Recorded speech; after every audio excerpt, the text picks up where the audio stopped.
நேயர்களே, நம்ம இன்றைக்கி பதிவில் என்ன பார்க்குறோம் அப்படின்னா, நேற்று ஒரு பழமொழி போட்டிருந்தோம்.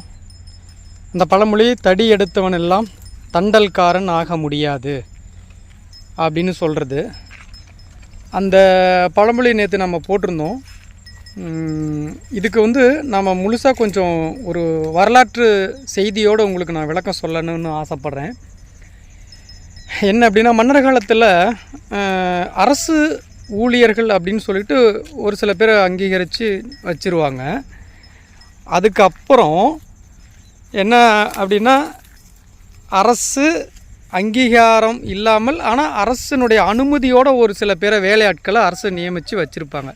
இப்போ அந்த மாதிரி என்ன ஒரு சில ரொம்ப வலிமையான ஆட்களாக இருப்பாங்க. வலிமையான ஆட்கள் அப்படின்னா அவங்க மல்யுத்தம் செய்யக்கூடிய சிலம்பு கலைகள் தெரிஞ்ச ஒரு நல்ல வீரராக இருப்பாங்க. அப்படிப்பட்ட வீரர்களை ஒரு தண்டல் அப்படின்னு ஒரு கோல் ஒன்று கொடுப்பாங்க. அந்த கோல் முத்திரை பதிக்கப்பட்டு இருக்கும். அப்படி முத்திரை பதிக்கப்பட்டிருக்கிற அந்த கோல் அதுக்கு பேர் தண்டல். அது வச்சிருக்கிறவங்களுக்கு அதிகாரம் வழங்கப்பட்டிருக்கும் அரசு சார்ந்து. அதனால் அவர் சொல்கிறத எல்லாருமே கேட்கணும். அந்த முத்திரை பதிக்கப்பட்ட அந்த தண்டல் வச்சிருக்கிறவனுக்கு அதிகாரம் வழங்கப்பட்டிருக்கும். அந்த அடிப்படையில் வந்தது தான் தடி எடுத்தவனெல்லாம் தண்டல்காரன் ஆக முடியாது.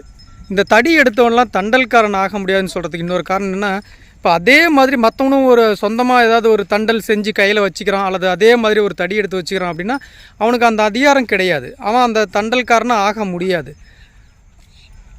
அதுதான் இந்த பழமொழியோட உண்மையான ஒரு விளக்கம். தடி எடுத்தவனெல்லாம் தண்டல்காரன் ஆக முடியாது. இதுதாங்க இந்த பழமொழிக்கான உண்மையான பொருள்.